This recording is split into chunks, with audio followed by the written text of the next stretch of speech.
Well, for the first time, we are being able to piece together the details that may have led to the ouster of Cyrus Mistry, somebody who was chairman of the Tata Group for just 4 years compared to the nearly 22 years that Ratan Tata was chairman. Ratan Tata, of course, back as interim chairman. And the picture that we are able to now paint for our viewers, this, of course, is from sources close to Ratan Tata. We do not yet have a counter perspective from Mr. Mistry. But sources close to Ratan Tata, in fact, have used two key phrases. They have spoken about how Mr. Mistry was looking to personally target Mr. Ratan Tata. In fact, one source said he may have thrown Ratan Tata under the bus in the ongoing litigation in the DoCoMo case, and more on that in a moment. Another key phrase used was that Cyrus Mistry was in fact selling what one source is calling the family jewels, a metaphorical description for many of the legacy acquisitions of the Tata Group that Mr. Mistry had decided to sell, both in the United Kingdom and the United States.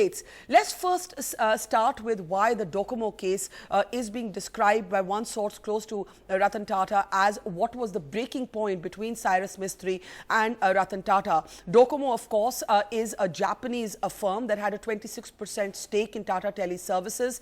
There was an ongoing litigation between the Tata Group and the DoCoMo Group, and an international court of arbitration actually ruled that Tatas would have to pay $1.17 billion for a breach of contract because the Tatas had failed to either buy back this 26% stake or find a buyer.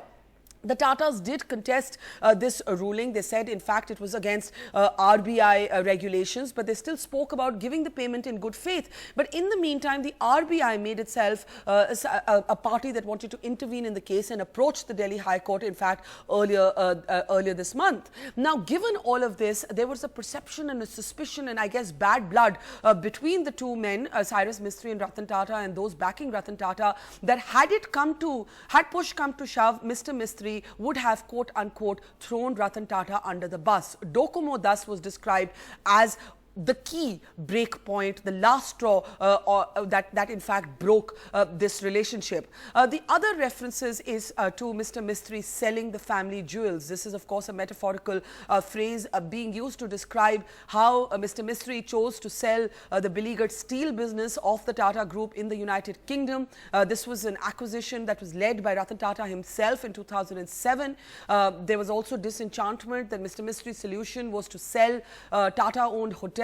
The Taj Boston, acquired earlier from the Ritz-Carlton Group, was the most recent sale. The New York hotel owned by the Tatas was also supposed to go on the block. The urea business, this was something that the Tatas exited from and sold to a Norway company. This, according to sources close to Ratan Tata, was tantamount to, in a sense, selling all the legacy institutions or the legacy acquisitions of the Tata Group, even its most high-profile acquisition, the iconic auto company, Jaguar Land Rover. This is a company where the Tata Group says it was disappointed with the performance of Cyrus Mistry, saying that he failed to grow it in any significant way or bring any real investment to it. So this is what the perspective is from those close to Ratan Tata, who are in fact saying that Mr. Tata, quote unquote, had built up a reputation in these countries over decades. It was a formidable reputation, and Mr. Mistry has been accused of undoing the hard work that went into